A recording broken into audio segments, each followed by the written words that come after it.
Welcome back to Boom and Bust. I'm your host, Tony Clement, having a conversation with Kyle Seeback. He is the Member of Parliament for Dufferin-Caledon, as well as the Conservative Party's trade critic, international trade. Kyle, you referenced it in our first segment, but we do have to talk about India a little bit, obviously. This is obviously a huge diplomatic issue at present, but it also is a trade issue. It seems like our trade relations are gliding off the rails as well. So I'd love you to comment on your perspective on this. Look, I think it's challenging right now. My understanding is that they were working very close to having an early progress agreement with India, and that now is completely off the table.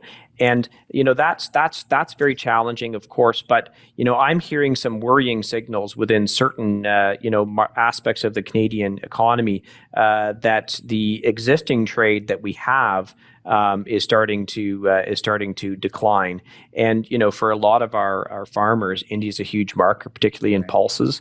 And if we start seeing real significant slowdowns in purchases of pulses from India, this is making a difficult situation even worse for Canadian farmers.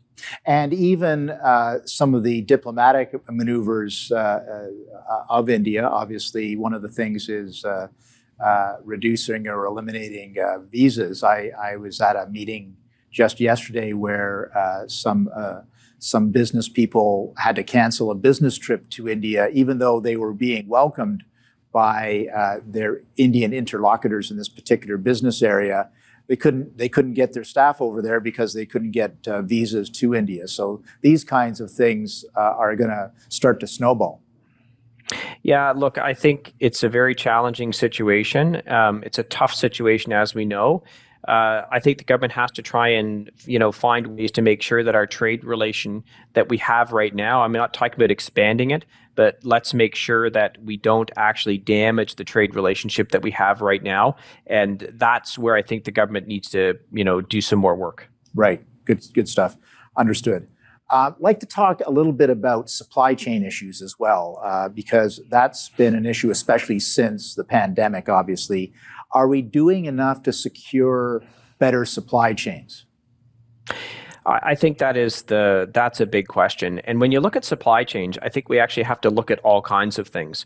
So, for example, we have challenges with capacity with our ports. If you look at, for example, in the Port of Vancouver, we're not operating at a capacity there that other ports around the world do.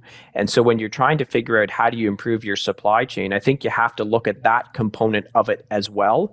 And to me, it's another area where the government doesn't seem to have put significant focus on, is how to make sure that things actually move seamlessly across this country, whether it's by ship, whether it's by rail, all those kinds of things. Yeah, I guess what you're saying is that it's one thing to want better and more resilient supply chains, but unless you make the appropriate investments, it's just not going to happen. Yeah, I agree. Look, there's a whole bunch of things that have to come together for trade to move seamlessly. The other thing we look at with supply chains, obviously, and the government has talked a little bit about this, is how do we make sure that we have more reliable supply chains with sort of like-minded allies? That, to me, is where I think the real opportunity lies, is to make sure that we don't have major disruptions as a result of geopolitical disputes within our supply chains. And so when I talked earlier about the non-tariff barriers or trade challenges within existing trade agreements, that's to me where you can actually increase your supply chain resilience by making sure that the free trade agreements that we have with the European Union, with the United States, operate far more seamlessly and try and enhance our supply chains through those agreements. Therefore, you don't have those kind of disruptions when there's a geopolitical disruption.